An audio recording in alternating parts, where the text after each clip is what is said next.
Has Disney found their Guardians 3 director? Can PG-13 handle Deadpool? And what will become of the comic world without Stan Lee? And of course, we've got more Ruby on the first word. All this and more on Fandom Nonsense, coming up next.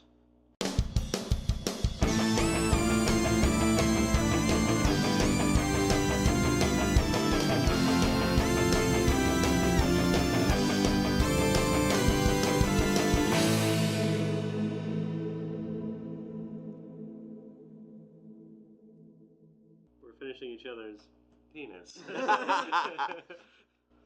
That's phrasing.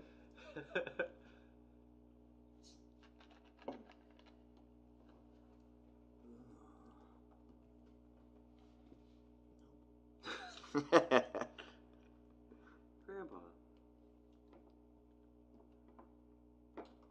Huh? Oh. Took me a second there. That was my bad.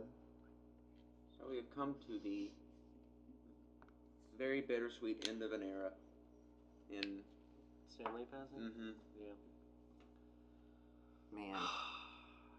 I don't want to be one of these people that makes it like their problem whenever a celebrity dies. Right. It just kind of makes it about them. Yeah. Right. Because that's always super annoying. Right. But, you know, Stanley affected all of us. That's not... Oh, yeah. He was a part of all of our he in a way was a part of all of our childhoods. Yeah, absolutely. There's no way to deny that he changed the landscape of storytelling in America and across the world, really, and spawned the IP that would give us the most successful film franchise of all time. Yeah. So, you know, it sucks that he's not around, but part of me is happy that he got to live. He left on a high note. He really did. Like, can anybody really say anything shitty about Stan Lee? I mean, I'm sure. I mean, people are trying, but right. it doesn't seem to be going well for him. He lit his cigars with $100 bills. That's just badass, though. Yeah, right? There's a picture of it, yeah. That's the shit. Yeah. I don't see, who has an issue with that? Poor people. If you're not getting paper, I can see why how you're talking shit, but like, fuck. Yeah, that's like the one thing. I did recently watch like him and Bob Kane did this like you watched it or did I watch that on my own time? Either way, him and Bob Kane like sat down and did like a little you know who Bob Kane is? Yeah, Batman. Yeah. Well, I mean, yeah, I guess technically He is Batman. He is totally Batman, or at least Bruce Wayne. Middle finger? Bill Finger. Oh. Yeah. Is he Batman? He's Batman. Right. So is that Bob Kane's Bruce Wayne? Bob Kane is like. Have you watched? Have either of you watched the Bob Kane documentary? No. Oh yeah, no. He did his best to live the life of Bruce Wayne. Like he wanted all that. He dressed up as a bat at night and Just fought criminals. Exclusively Bruce Wayne. All right. Like not Batman. Okay. So those are two separate beings. He was a philanthropist. Is that what you're saying? I mean, yeah. He was a full-on rapist. It was the suave playboy. Wait, what? Well, brain had to catch up. I was thinking about other things. What? A philanthropist. Oh, you son of a bitch. That's what I said. Okay. You said something about a flan You rapist. said something about A philanthropist. What are you not getting about this? someone who rapes flan. What are you talking about? Someone who gives to the poor and disenfranchised. What is flan? Is flan like Flan's like a. It's like that weird. It's like a pudding kind of thing. American dessert. Yeah. Anyway. Yeah. No, they did like an interview together. Like they were supposed to make a comic together. I don't know if they ever did or not, but like because this was done, I think the video was like in the 70s or the 80s. But I don't know if they actually ever did a comic together. But that video was pretty good. It showed they took turns drawing their most popular comic characters. That's odd. Why? Stanley was a writer. He never drew. Then maybe it was just Bob Kane. I only saw Bob Kane write, so yeah, probably. Yeah. That makes sense. Bob Kane did Batgirl. Like his version of Batgirl was super cool. Really cool. No. Yeah, no. It's nice. Like I mean, he definitely ended out on like on a cool note, like right after Infinity War. Yeah. His life was pretty wrought with tragedy too. You know, he had a child that died about 3 days after birth. He's a tough guy. Yeah, I don't know all the details, but Yeah, I don't know much about his like personal life. He changed his name. Stanley Lieber. Yeah. Yeah. I think because he was Jewish, right? Mhm. Yeah. So I think Lieber. because of that, he felt a little pressure. Yeah. You know, especially being in that early in America. Well, that early. It seems like pretty late in the game we were still being shitty about that kind of thing, but No, it's like right on me, which is the worst thing. But if you turn it, it's going to completely reject me, and also when you touch it, it's going to make noise. Truth.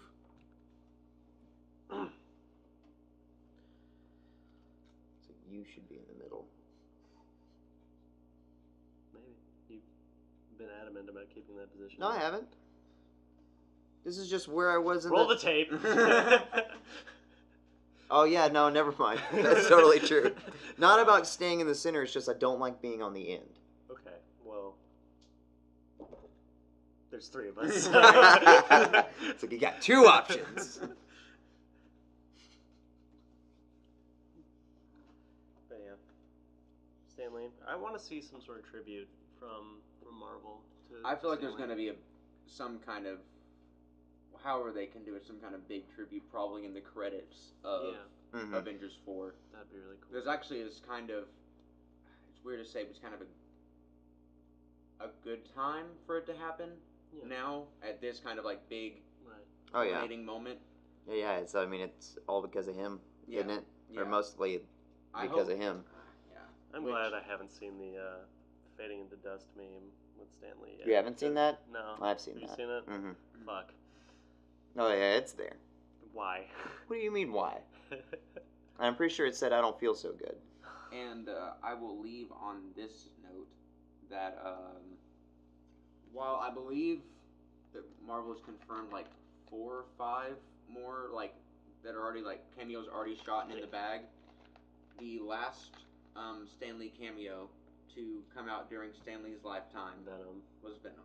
That was a pretty good one, though. That was a good cameo. Oh yeah, no, I love that. Like Venom go, who was that guy? Yeah.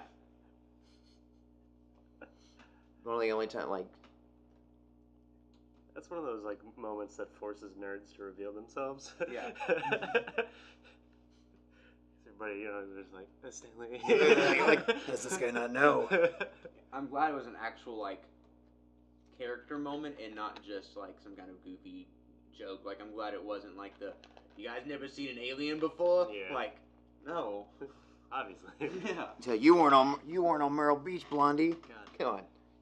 His Excelsior. His cameo in Amazing Spider-Man.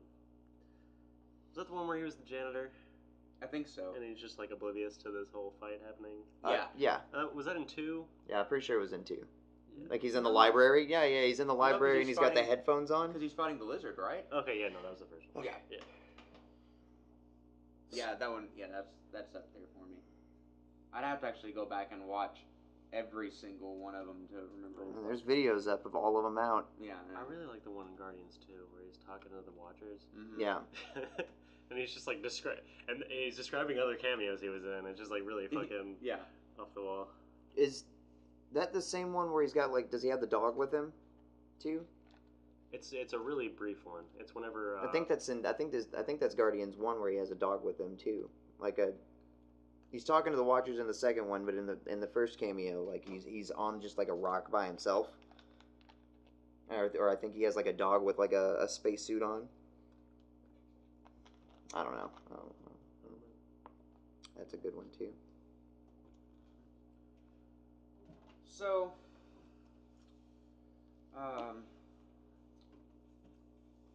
rest in peace, Stan Lee, and thank you to everyone who's continuing on his legacy and everything. And I mean, I think that's about all of the big titans of the Golden and Silver Age. Bob Kane, Stan Lee, Steve Ditko, Jack Kirby, Jeff Siegel. Mm-hmm. and his brother, whatever his name is. Joe? Maybe. This guy who did Superman. Yeah. Guys who did Superman. Phrasing. Timing. Oopsies poopsies. Oh my god. Siegel's been gone for a hot minute now, though. I mean, so they came up with Superman back in like late 30s. I think 43 was the first like real Superman comic that came out. So moving This on. one was Action Comics, right? Mhm.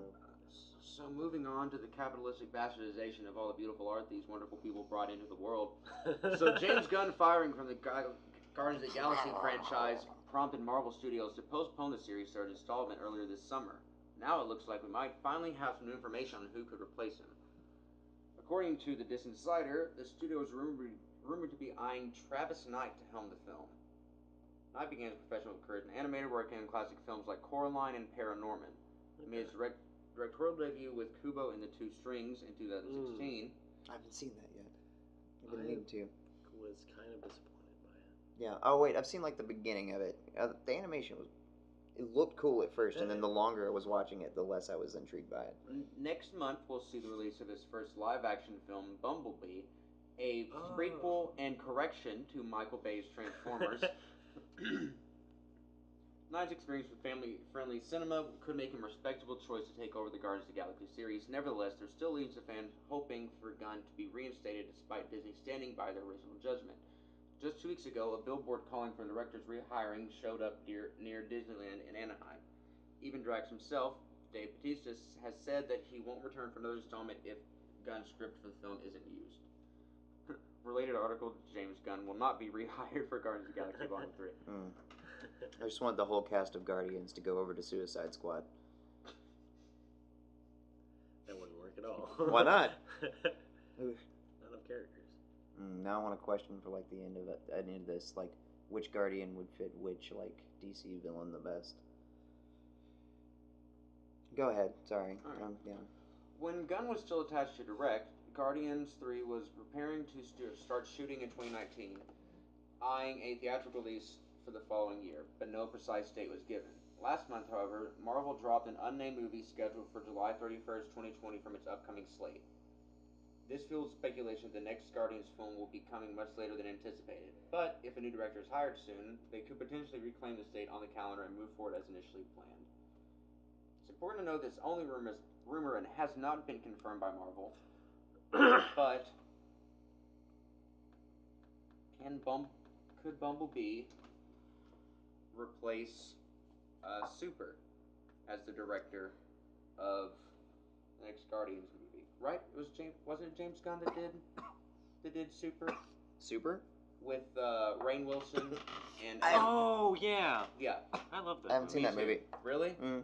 It's on Epsilon. I saw that it was on Epsilon. Ellen Page. Yeah. Yeah, and I actually got really interested. I wanted to see that movie. It's a really good movie. it's really really interesting. And that's that dude that's in like The Office and Yeah. Meg and stuff, right? Rainn Wilson.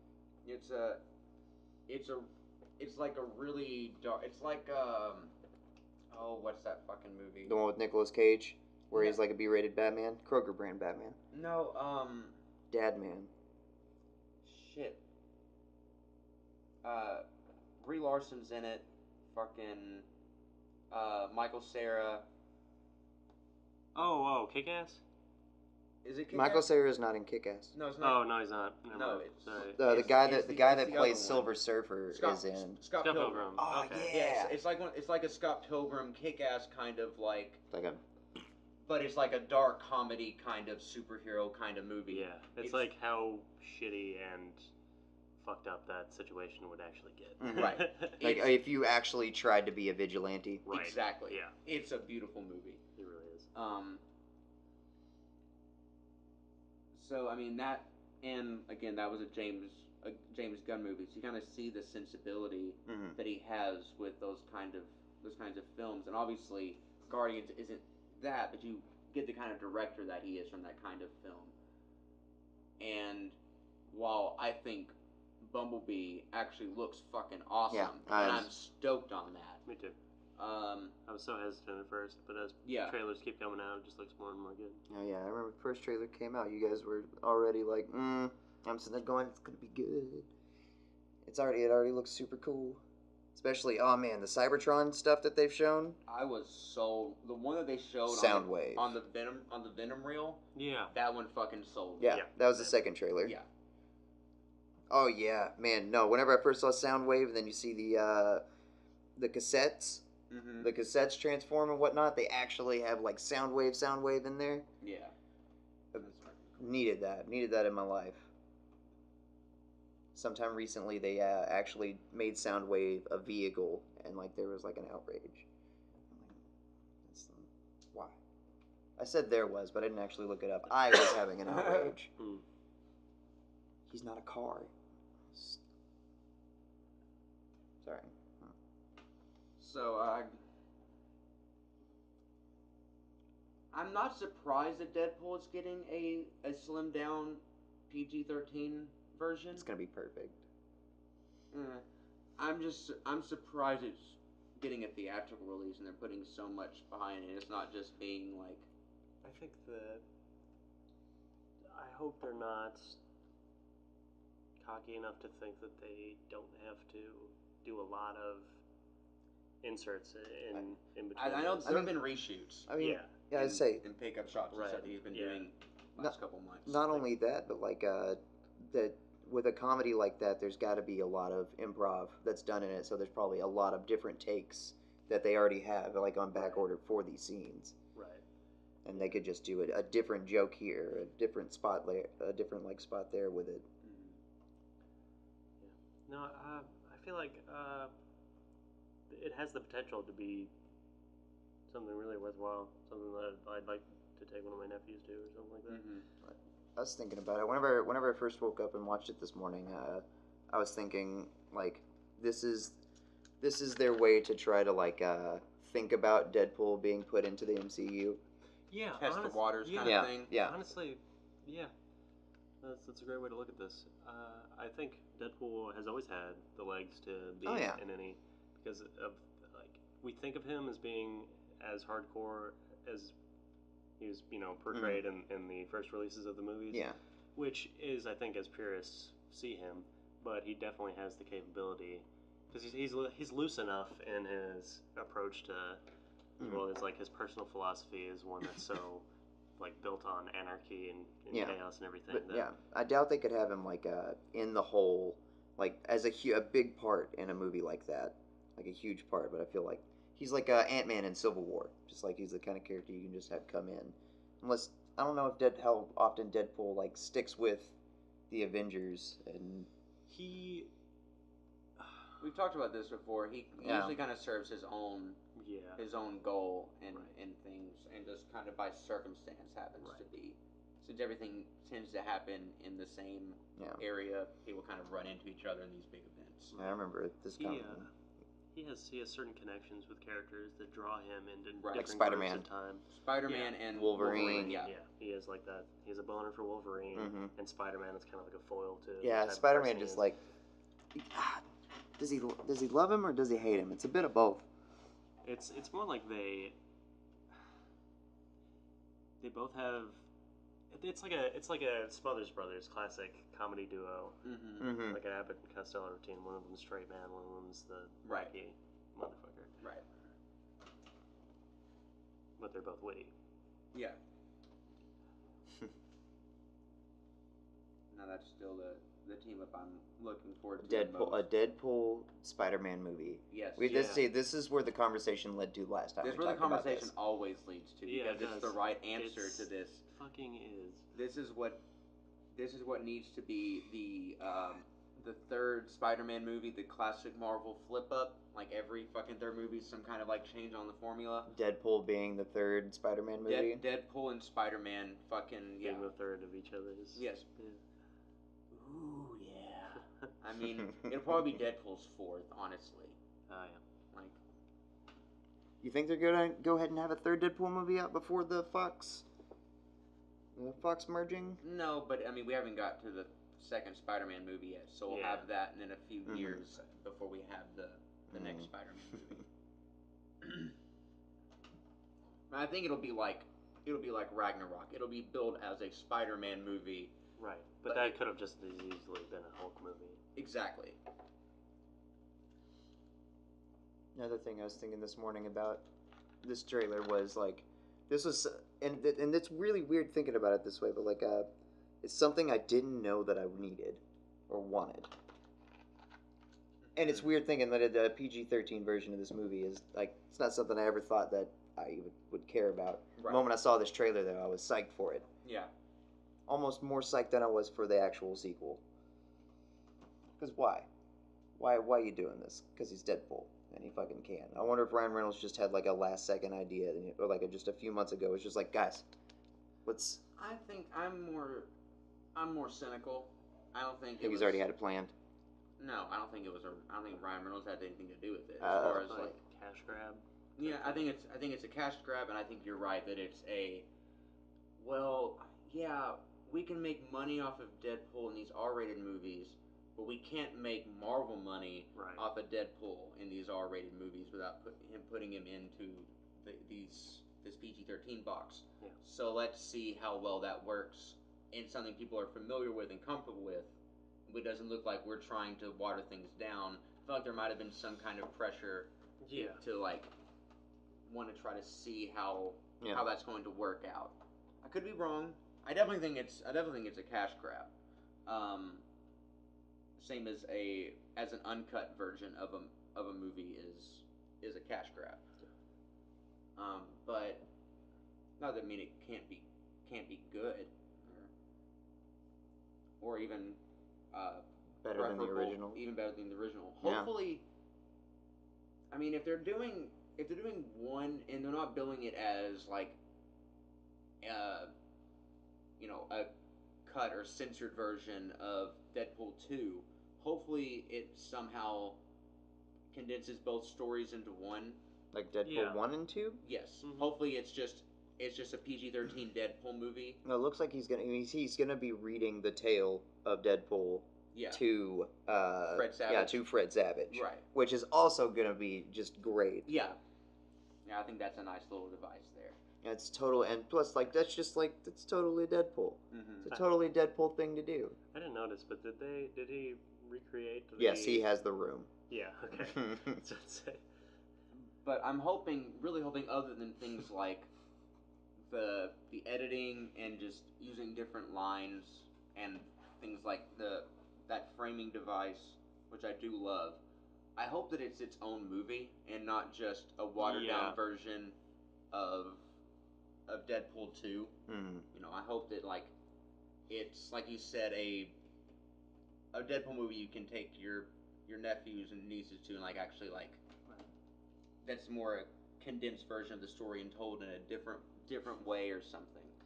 Yeah, because my introduction to Deadpool was in like early 2000s comics of him, where he was more PG-13 than he was R-rated. Yeah. Like he was in the 90s and shit like that.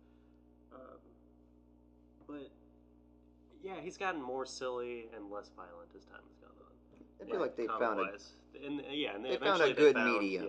They have found a good medium between comedy and using murder as comedy. Right. Yeah. Because if they take out the things like the X-Men cameos and stuff like that are in there, this could be a way for them to like a little backdoor canonization of Deadpool into the universe. Didn't we see some of the X-Men in the trailer though? Yeah, we definitely saw Negasonic. Yeah, you're right. Okay. Oh yeah, we saw Negasonic and the Highway girl. I can't remember her name. What is her name? Jade. She says it no. so many times. Yeah. Deadpool says it a lot. Right.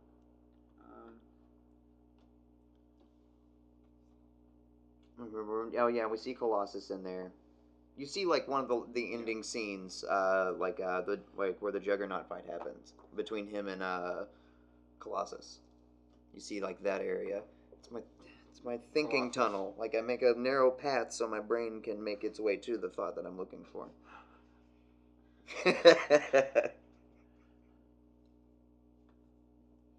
Sha-na-na-na-na-na-na-na. You can't stop the juggernaut.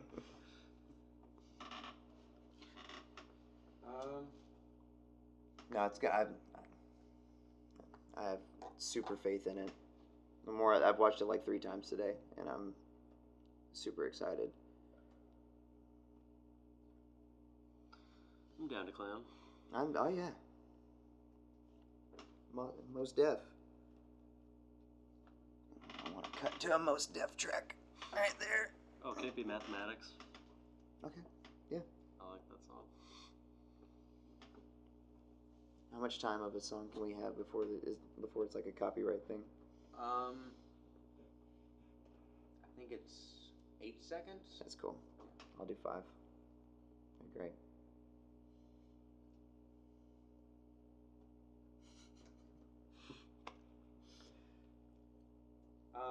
What else have?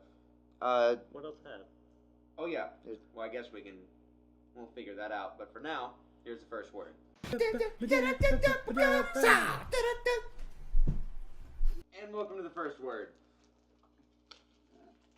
It's a shorter episode this week.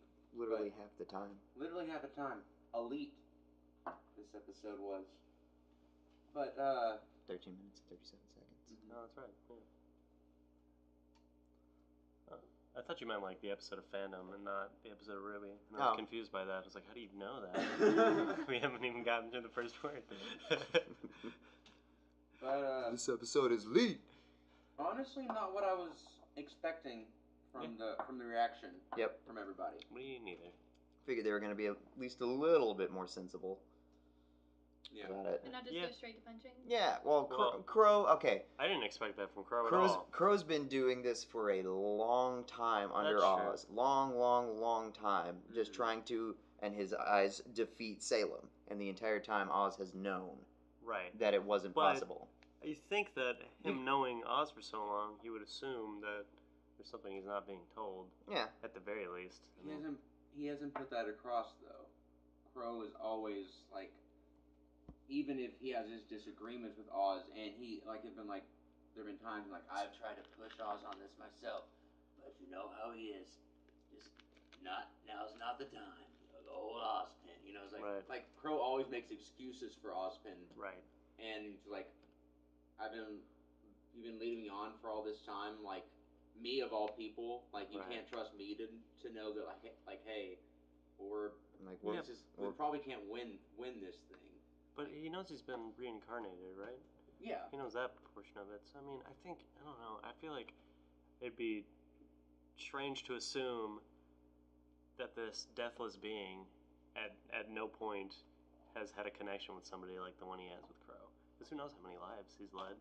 He must have had. Well, yeah, of course. But, I mean, he's estranged from his sister. He's estranged from his best friend, and estranged from his tribe. He's estranged from his tribe, and everybody. His whatever, obviously not romantic, but whatever relationship he had this summer. Obviously, they were on a team and they were close, and because of the war with Ozpin, all these bad things have happened to him. And now his nieces are involved. Yeah. And I understand him being upset. Yeah. But I mean, I definitely understand everyone being upset, but I still think I don't really blame Oz. I think he should have said something. I understand why they wish that he would, but I can understand his position. I don't think that I take their side in it. Right. But like what do they expect him to have done? Just blatantly revealed all of his cards as soon as. I mean, if he's gonna have a kind of leadership position, he needs to It's at some point them knowing things hurts them. Exactly. Yeah, I do feel like it's difficult to be like, oh hey, I need you guys to help me make this world good again. Like I need you to help me get rid of this evil so that we Right. can get these gods to come back. Yeah. Right. I mean, so what's That's gonna, a lot to just be like, oh hey, by the way. Right. So what's That's gonna even what the happen? old lady said. What's gonna happen? Like in Volume 5, when Yang's like, no more secrets. He's like, okay, well, 10 million years ago, everyone had magic, and Salem and I. So he goes through the whole fucking story, Right. and Just like, walk out. so while you've been sitting here with your jaws on the floor, Haven was attacked, and they took the relic. So ignore the fact that we can't beat Salem. We have to do what we have to do now to contain the battle, which is what Oz has been doing this entire time, is stalling, obviously. Yeah. But I mean, how would he have ever convinced them to do anything in this if he led with the fact that he knew it was a losing battle? right. Like It's unrealistic to assume that he would want to divulge that immediately. yeah, but he could have at least told Crow. Could he have?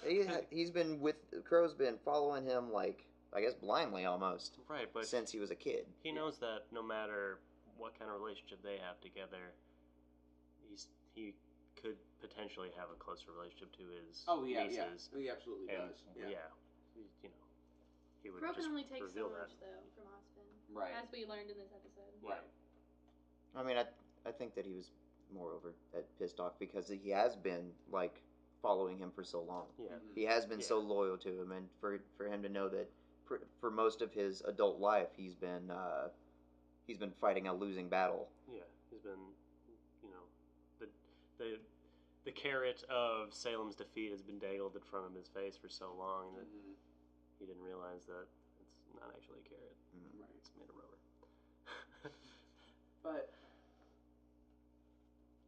really, what's the difference, though? I mean, as long as the threat is contained, what's the difference between Salem and the Grimm? Because you become a huntsman or huntress, most people, knowing that this is an endless fight. Right. It's a fight against evil. It's like the war on terror. There is no end point. There is no like actual victory because it's always going to be there. So as long as you keep Salem and her forces at bay for your lifetime, as long as you keep the relics contained and do your part, then isn't that a victory? I mean, to me, that has to be how Oz has to see it to get through from life to life. Is each life, as long as Salem doesn't collect the relics and bring back the gods when humanity isn't ready to be judged yet. He's doing a good job. Right. Right. He's doing all he can do. His basic idea is just to let humanity like keep going without the gods, and hopefully progress to the point that they can bring the gods back and be judged rightly. But now it seems that their goal is a confrontation with Salem. Yeah. So the fact that he doesn't have a plan in place, I can see how they would see that as a betrayal. Oh yeah. But now, I think more than anything, he's just realized that if this is indeed an infinite struggle, then he might as well go ahead and bite the bullet and try and face what is inevitably going to happen. And if humanity fails, humanity fails. Yeah, that's true.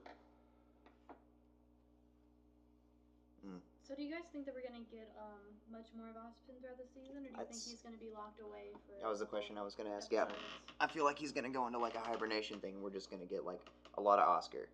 I want Oscar. I mean, this especially season. after Oscar was just like, am I just going to become another one of his reincarnates with Ruby? Yeah, and the way he was like, no, like he's gone. Like he's like locked somewhere deep in my head. Yeah, I feel like we'll get some shonen moments out of Oscar. I think before he. I really want to get a season of just Oscar. I want to get a lot of. He'll be back by the end of the volume. Yeah. Maybe. Absolutely. I think so. He will, but I'm not gonna rule it out that he won't. I don't think that it's an actual shot. It might be. It could be an actual shot from something at the end of the volume. But the last frame with of of the intro with Weiss holding Ruby up, and Oscar over to the side. He's very much in an Ozpin position with the cane and everything, and he's got so whatever conflict happens at the end, Ozpin will be involved. But I do agree that I'd like to see a good break before he comes back. Mm-hmm.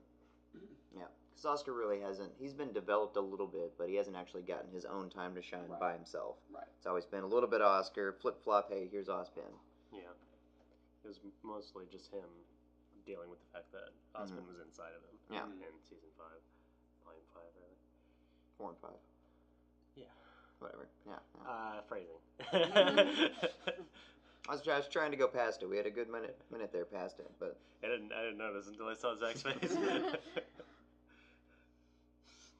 Just dealing with the fact. I better come to terms with this. I was about to ask about the preview for the next episode, but you guys haven't seen it. Dang. Oh yeah, that's right. Yeah. It's pretty cool. Neat. I mean, if we want to do a quick pause real quick, I can show it to him. How? What do you mean? On roosterteeth.com? Is it on? Oh, I don't know. I forgot we watched it live. Yeah. Never mind. Right on. My bad. I didn't mean to soil Jimmy. No, that's okay. Yeah. I just love getting my hopes dashed. It's fun. Fun No, for me. I didn't.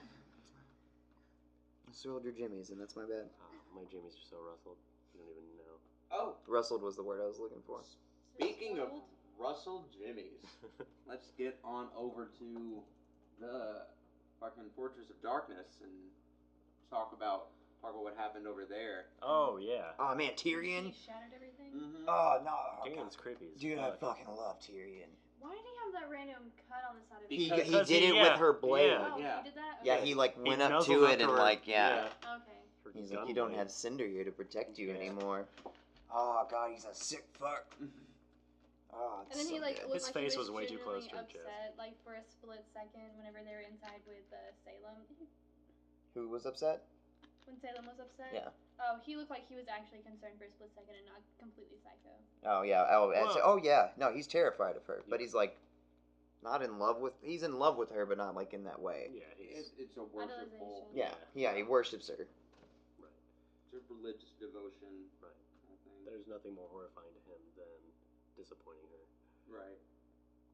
Oh yeah. That's creepy. That's like at the end of I think at the end of volume 4, whenever like he goes and tells her and she says she's Right. disappointed in him, and like he goes and starts like punching on this Grim, and like it goes from crying like hysterically to laughing hysterically whilst crying and punching this thing and mixing Grim blood and tears and insanity. Is beautiful. Makes a delicious root beer. You have to say that when I'm drinking root beer. Sorry. Hazel was really badass in this episode, as he always is. Yeah, he's a nice like parenting figure there. Like maybe he's starting to Yeah, look at that's what Emerald, I said. like maybe kind of looking at Emerald like she's like maybe Gretchen. Mm-hmm. He's doing the whole like Yeah. I got you, boo boo. Yeah. I'll Yeah. take care of you. Right. We stopped in the middle and I was like, you know what, I'm not really a big fan of Emerald and Mercury at this moment, but at least they have some sort of a parent figure that's not Cinder. Mm-hmm. Yeah. Hazel's a good guy. He's just like Yeah, he's just in a Didn't you shit say situation. he's gonna flip? I think he's gonna flip at some point. I think he'll die before he flips. I think he'll I think- die on the flip. Yeah, exactly. Yeah. I think he'll have a moment where he realizes that his motivations aren't strong enough to be doing whatever he's doing for Salem, and then he'll flip and then immediately get eviscerated. Mm. Right. But he'll probably manage to do something beneficial for Team Ruby or maybe Mercury and Emerald. Oh man, yeah. For Mercury needs a strong father figure. That's a nice one. Mercury does? Yeah. I think fucking Emerald just needs to get the fuck out of there. Yeah. She is not prepared for this shit. Uh-uh. The look on her face when she's walking into Salem's fortress is, Yeah. she's like, ah, shit. Every time she's there, the look on her face. Yeah. Oh, is yeah. Like, what the fuck? Mercury's like, I've doing accepted here? it, and Emerald's just like, Yeah. Man. Mercury seems so out of place though. Yeah. Like honestly, he. Oh yeah. I think it's like Emerald was there for Cinder. Mercury's there with Emerald. Yeah. Like, not as much for Cinder I just mean at this point. Like motivation, like he seems like he's not intimidating or vicious enough to be involved in any of this. I don't think Emerald is either, but she has. I mean, she had a reason for being tied up with Cinder, right? And then being there and just getting like caught up in everything like that. It makes sense that she's still, they keep pulling me back in, but Mercury just seems like he's kind of along for the ride, and it's just strange. Like, get the fuck out of here, man. Yeah. Well, if they try and get away, what do you think Salem's gonna do? Oh no, I definitely think they're fucked and have to be there, right? Like regardless. Yeah. But man, Mercury got 2 good legs. I mean, shit. Fuck. Never mind. I honestly want to know more about what happened to playing his that? legs. You want to know what? I'm sorry. More about what happened to Mercury's legs. Yeah. Oh yeah, his dad did it. What? Well, no, his dad fucked him up real bad, and he had to get him It was in Volume 3. I just restarted Volume 3.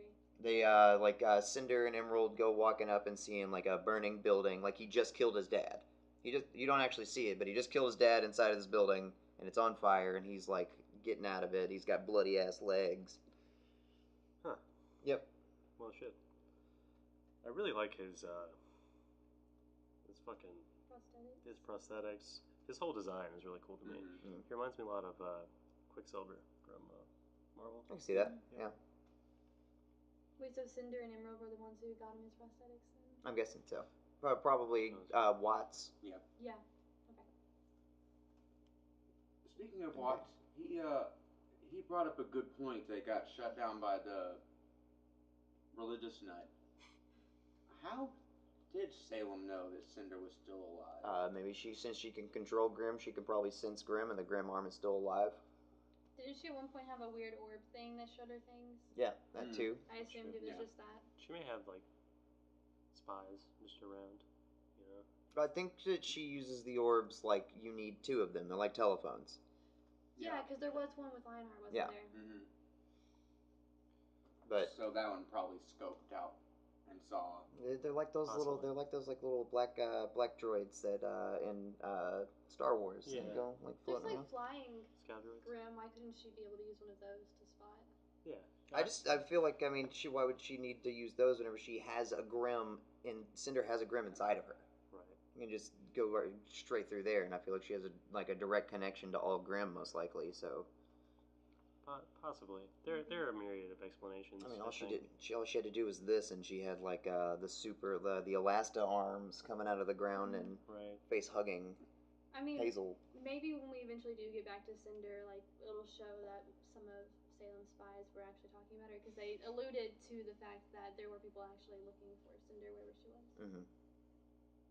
Did they? I didn't. I guess I didn't. Yeah, she was like, "Come back in a week. We'll tell you where these kids are." Whenever she walked off, she was like, "Someone else asked about them. Why are we waiting?" And she said, "We want to see who's after Cinder." Mm-hmm. Right. Implying that there'll be people after her, and of course there probably will be. Those spider fox. Spiders. Man. The Spider-Man. The Spider-Verse. Nope. You're not about the movie? Spider-Verse? I am about Spider-Verse. Oh, okay. Yeah, most def. Nicolas Cage as Noir Spider-Man, I'm in. Nicolas Cage needs to be a superhero. He's born to play a superhero role. National Treasure just didn't cut it. He needs to play the Question. No. Why not? No. That'd be great. Would it? It's all so connected. Like, if Seth Green were bigger. What? Stay on target. Oh, my bad. I still want to know where this is going. Nah, man. The Question? What's his first word? Okay. My bad. Okay. Man, before you got onto that, back onto, what's her name? Emerald. Mm-hmm. Man, whenever, that was the first time you heard, Salem say her name, and she was, like, right next to her, and, like, you could see, her eyes, like, start shaking. Mm-hmm. And the moment she said Emerald, you just see him go, like, that was nice. I can't believe Hazel was going to take the fall. I can believe it. I mean, yeah. Dude, yeah, he's big brother. He's big brother, and he just got two new siblings. And Be still my heart. while it was Cinder's fault, as far as they knew, Cinder was already dead, so she couldn't, take the blame for it.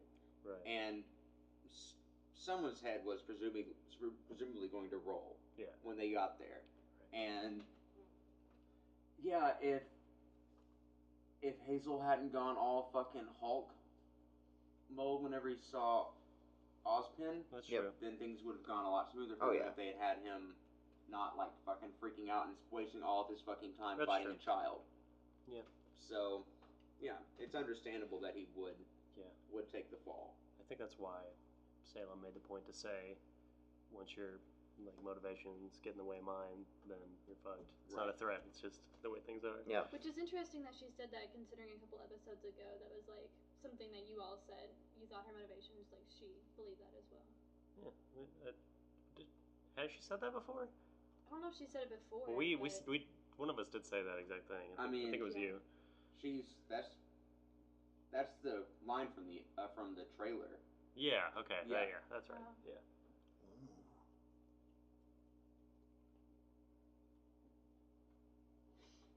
But I like this is the first episode I actually enjoyed the old lady more.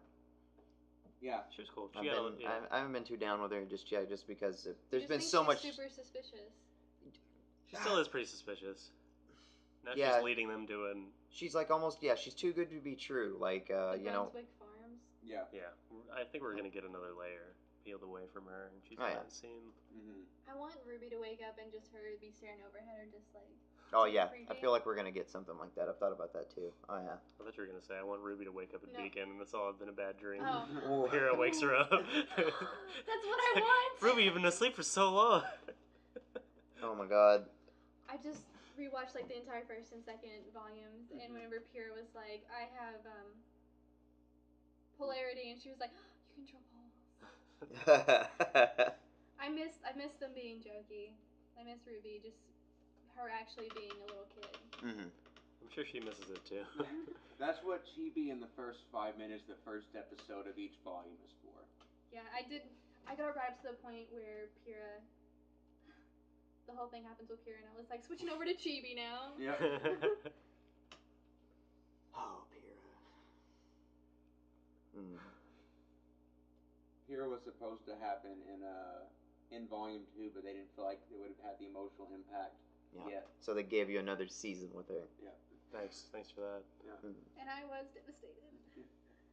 I think we all were. Oh man. Yeah. Did anyone actually see it coming? I did. Oh yeah.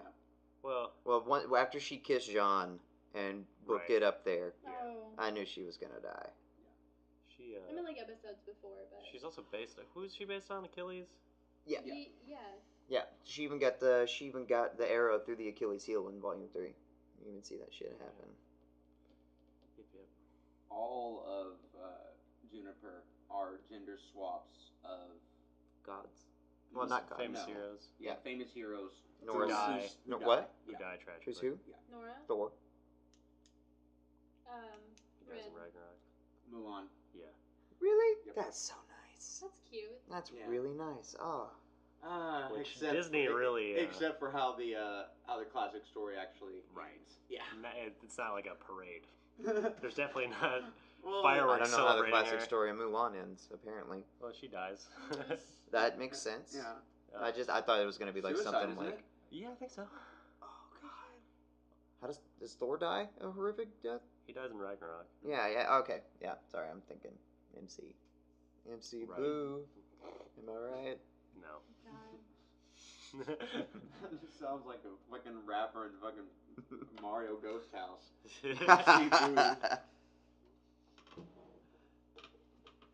And of course, Jean gets burned at the stake. Yeah.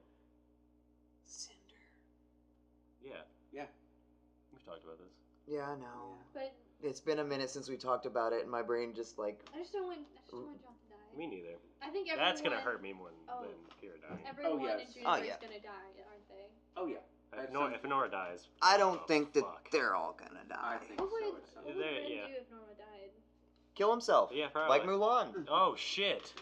Yeah. Well, his well, semblance is that problem solved. emotion thing. We know how that's gonna go. But like his semblance is he can shut off all of his emotions, right? He would So just maybe- stay that way forever. Yeah. Well, He can mask his emotions. Yeah, he can't turn them off. Right. So if Thor dies in Ragnarok, then maybe like Nora will end up dying in like the big fight with Probably. Oh yeah. with Yeah. Salem. So you think Nora's gonna go before Ren will? Well, she has to commit suicide somehow. This, Or you see, but I also feel like Ren will die before Nora because Nora would go a. yeah, see that's the thing. Right. Nora. Noah would bring Ragnarok. Yeah. Ren For sure. died. Damn, that'd be so awesome. Oh, I just bro. got cold chills. That Oh scene. yeah.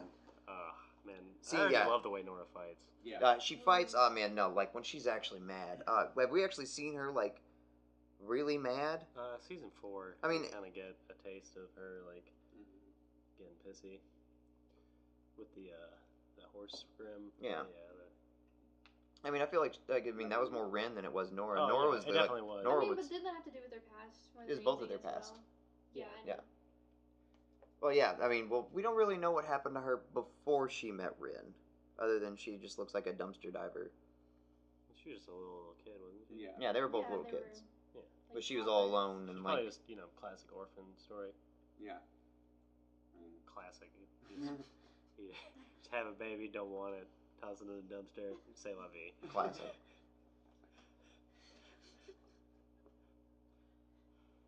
Prom. In reality, that happens around here way too much. Yeah. Prom night dumpster babies. Yup. Back on topic.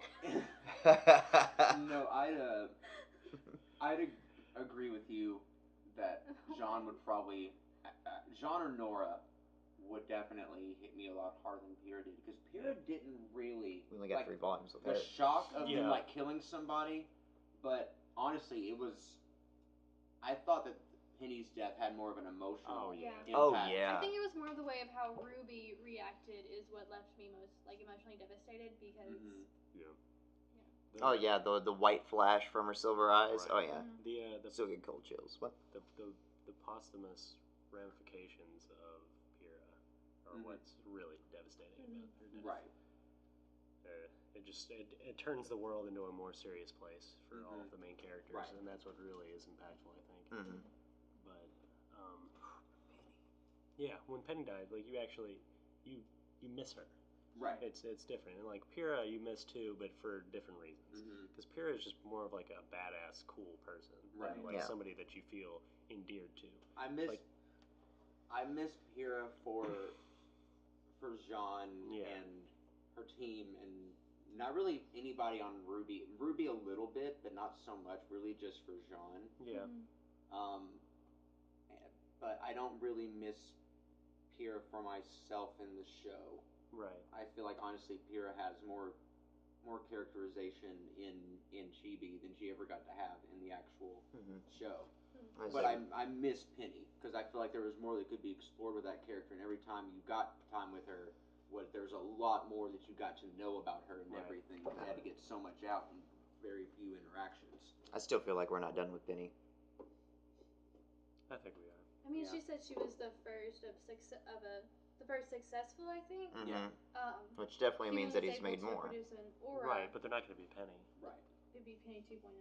I mean, Well, the guy that she, That's not how AI works, though.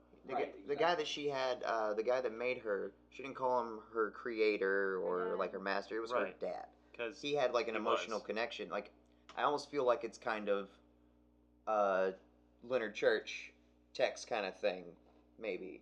Right. But Like he's trying to make his daughter, maybe. Right, but the whole catch with oh that God, is don't do that. That's bad. Don't do the exact same beat that RVB. I mean, that's not the exact same beat, and it's also not the main plot line of it all. It'll definitely be different. Just because I made that analogy, don't like think into it like that, well, like aligned. So you know Zach's gonna hate Penny. even No. even if they okay, if you create an AI, you've basically just created a new sentence that will learn and adapt to its experience. Mhm. So you couldn't have another Penny because you couldn't give her the exact same memories. Right. I mean, And the the same body of experience. Penny is still there. was at Beacon, I mean, But she she would ripped probably apart? still have memories in her head. She's a computer. You easily just I don't think transfer files. If you I don't think they hold. Isn't she? So we is don't she is know. no part of her biological? I don't think so. But we don't really know. We haven't gotten to dive that deep into it. That's a cheap move.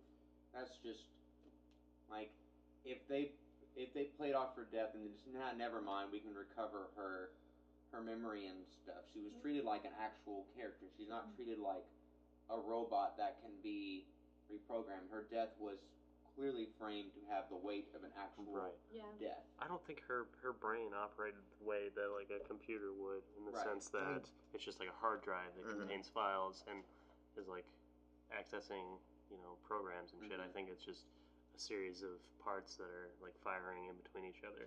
It's like in a human brain, they're just is mechanical instead of biological. Right. Like a human brain is essentially just a very complex computer, but we can't just like take all the information that we have in a dead brain and make another person. Right. I still feel like because it is mechanical that you probably could, and plus their technological abilities are crazy. Like the people are just able to use like robot limbs without like having any other connection down through the body. Like it's just automatically works. Well, it connects to their nerves, I think. Does it? Because the that's end of Yang's thing is just a metal ball.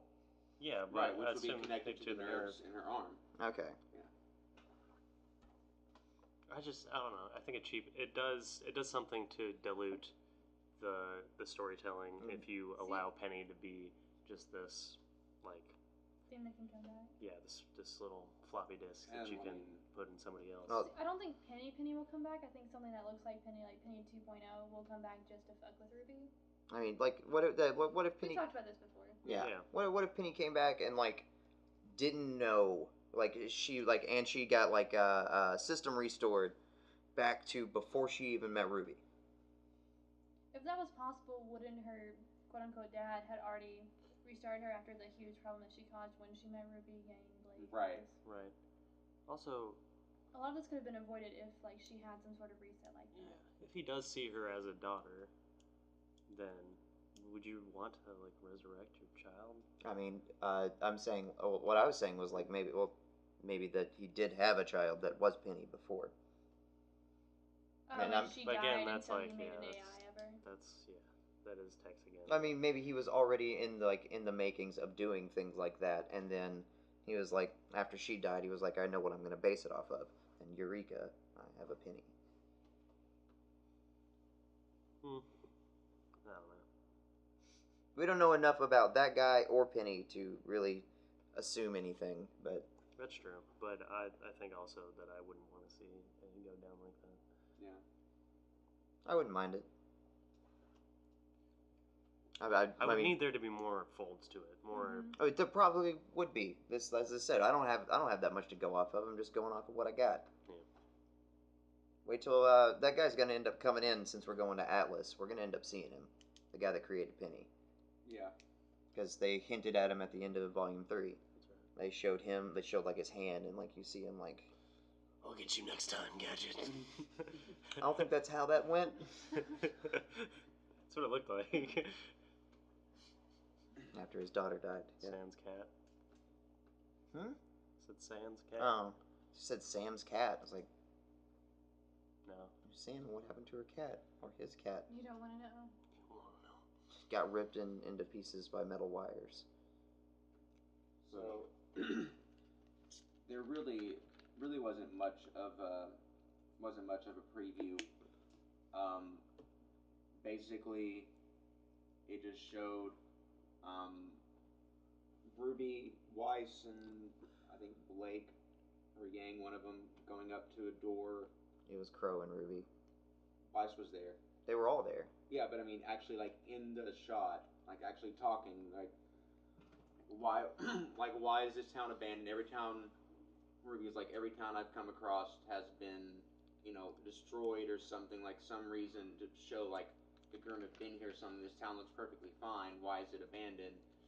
And doors locked, and Crow's like, keep on your guard or whatever he says, and then that's it.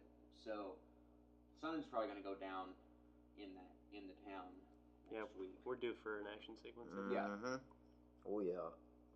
I don't know. I can't even think of what Crow sounds like now, but now it's just gonna be Zach's voice in my Yeah, head. pretty much. Hey guys, things are really serious all the time. Squeak. Yeah, wait, yeah, it's like. Got anything to drink? Kiddo. Hey, kiddo. Hey kiddo, you like schnapps? How old are you? You're getting deeper and deeper with your voice. And it's... Don't lie to him, Ruby. We're better than that. Where are the other drugs going? Swear to me.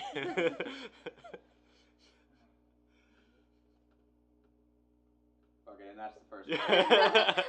And welcome back. If you made it this far... Did we ever say welcome to Fandom Nonsense on blankety blank blank? Yeah, we said it. Did we? Yeah. Did we? No. Yeah, we did. No, I think she's No, right. because you guys were talking about stuff and Zach was like, anyway.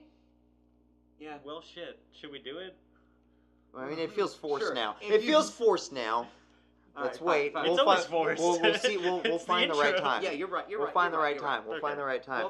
Welcome back. To Fandom Nonsense. Welcome back to the podcast. If you've made it this far, to this is the part of the show where we really don't have much else to talk about, so we're just gonna catch you guys up on what's going on in the world of Indie Carnival. Yeah. I'm talking about Batman Hush. Is what I'm talking about. Okay. I'm well, sorry. You know, you can hush until you get your information out. Let's see.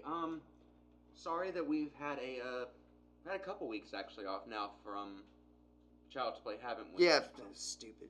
Yeah. No. Did we get? There's one last week. Okay. Well, because then we had 1 week off, and then I couldn't remember if that was last week or the week before. Okay, cool. Well, sorry there wasn't a Child's Play this week.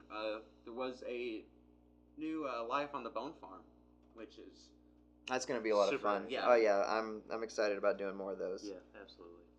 I've got more footage. I need more, which is gonna be fun. Sunday. Oh, Yeah. Sunday fun day. Sunday fun day. so look for those. I mean, Monday feels like a quick turnaround. So hopefully, as long as Child's Play comes out on Monday, expect that then, and probably those on Tuesday. This on Wednesday. We're filling up these time slots pretty quickly. Yep. New Year, Does the Science is coming back. Mm-hmm. We're working on that a little bit.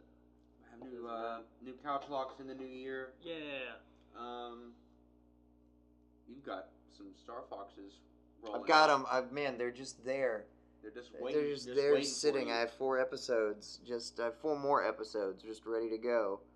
So you can count on that. You can count on 4 more episodes of Star Fox Adventures. Oh, you can count on a lot of episodes of Star Fox Adventures. That game I love that game. That game is gonna take forever. I probably like that better than Ocarina of Time, if I'm being honest. Did you watch the first episode? No. I said that in the beginning Really? of the first episode. Yeah. That's an. I mean, I get the comparison, but it's an odd comparison. I mean, just because of how like they're It's both, the 3 heart thingies up at the top instead of it they're being very hearts. It's similar. fox yeah. heads. Like I it's- said, I definitely get the Right. comparison. Yeah. I would say that Star Fox Adventures is probably closer in design to Twilight Princess. Mm-hmm. I never really played Twilight Princess. It was the one for Wii. That's why. Yeah. That's why. Honestly, that one kind of suffered for having this sequence in it where you played as a wolf for Mhm. most of it. Which one? Oh, I'm Twilight sorry. Yeah, Princess. Twilight Princess. Sonic 06. Yeah. I went back to Star Fox. Sonic CD. But yeah, no. Star Fox Adventures was fucking awesome. It was charming as fuck. Oh yeah. You get really into all the secondary characters. It's interesting throughout. It it presents new challenges and puzzles throughout the whole entire thing. Yeah. It gives virtual progression in a way that is even more so than Legend of Zelda, I think. Mm-hmm. And it's fucking fun as fuck. Star Fox's attitude towards everything is the biggest thing. Like going back and playing it now, being 27 years old. Right. His attitude, like he's just His confidence and his competence and his bravery. he talks shit like he's sarcastic to everyone in this. Like, he's talking to the Queen Earthwalker and everything that she's saying. Like, he's just kind of like, I've seen him roll his eyes at her like 3 or 4 times now, and like he has Tricky following him around, and he almost kind of treats him bad, like passively. Well, you got to think about it. He's annoyed by it. His relationship with his friends has been mostly them being like, Star Fox, we need your help. Yeah. Yeah, the first friend I get follows me around. The typical Star Fox game format of Star Fox 2, 64, and all of that. Yeah. The very sharp, very sharp polygonal, fucking shmup thing that it has is fun for like 3 or 4 levels. Like it doesn't really hold my interest through a whole game. Yeah. And I'm surprised that there haven't been many more games like Adventures. There have been. They just haven't been as good. Star Fox Adventures? Yeah, Star Fox Assault. And then there's another one. That's the only one I can think of is Assault, though. Is Assault like Adventures? It's like Adventures, and you can play as other characters in it. I never even heard of that game. It's on GameCube. Well, shit. Star Fox Games. That's what I'm looking up. I just don't want to sit here quietly. Star Fox World. I had Star Fox 4 Super Nintendo. Mm-hmm. Same. That was my jam. I really appreciated that game because I felt it was very difficult. Yeah. But again, like you were saying, it doesn't really grab your attention for like a long sit through, which I think is kind of it can be a good thing because every time you sit down at your console, you don't necessarily want to play like a 40-hour RPG that's going to really engage you. Sometimes you just want to shoot some like space planes. Yeah, that's more for like multiplayer. I feel like playing games like that. Like it's like doing a fighting game. Like just randomly, you have friends over, you want to play a few rounds of something with somebody. That's how I've always felt, especially whenever I was younger, having like 4 people doing. Were they multiplayer though? Star Fox? Yeah. In 64, yeah, you fought each other. You could either fight. You could fight in planes, or you could fight in landmasters. In Super Nintendo, I don't think it was. Oh no. Or if it was, was it? It was alternate. It was at least. Wait, there might have been a 2-player mode. I'm pretty sure there was a 2-player mode. I remember that being one of the first instances of 3D modeling in games,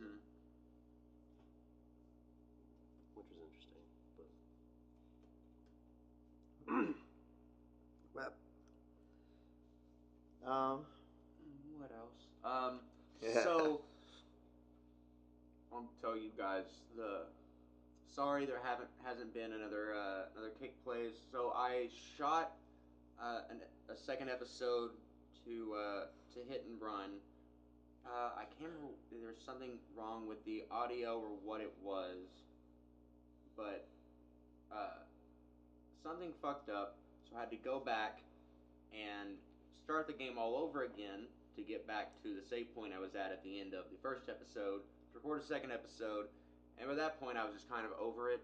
And so I recorded an episode, Mario, Super Mario Brothers, gonna go through All Stars and Super Mario World, and the game audio didn't record, and there's nothing fun about watching a playthrough of Mario without the music in the background. So, Star Wars Bounty Hunter throughout December, and then in January I'll get back to doing Mario. God, I remember just punishing the fuck out of my A button in playing Bounty Hunter on GameCube. I've never played Bounty Hunter. Oh, it's so much fun. It's gonna be so much fun. We're gonna light all kinds of Christmas trees. It's gonna be a blast. Is it only 1 player? Unfortunately. Yeah. Dang. I remember the GameCube game I played was Jedi Outcast. Ooh, that's a good Oh yeah. That's everybody getting to run around as Jedis. Got to pick your lightsaber color. Jedi Academy is really cool too. Never played that. It's the sequel, isn't it? Yeah, it's the last one. It's Jedi Knight 3. I think Outcast was like one of the only Star Wars games I've ever played. Really? I've never played like the one where you play as Star Killer. No, yeah. Unleashed? Yeah, I've never played Unleashed either. Those are really good. Yeah, they look really good. I don't know. There's a little bit of there's some something about them just doesn't have enough legs. But they're fucking fun. It's like a hack and slash. Yeah. It feels like the RPG. Maybe the occasional like force puzzle. Yeah. Basically, little platforming. Yeah, platform force puzzles. What's the best part about it is the physics engine. Like wood will like splinter in real time, and like metal acts as metal. I love glass stuff acts like as that. glass. Yeah. It's really cool. You can like toss a stormtrooper into a glass window, and it like feels like that actually happened. I love things like that. Whenever like punches like feel like you're really hitting them. It's like in Grand Theft Auto 5, like they have this like the hit boxes on things are like really detailed. Yeah, it's all physics based for sure. Like you hit somebody like in their knee, you see them go down in that kind of way. Or, Right. Yeah. Oh yeah, super cool. I love that stuff. I love it when we say, welcome to Fandom Nonsense. I'm Zach. I'm Aaron. And I'm also Nolan. Bye. Pretty much.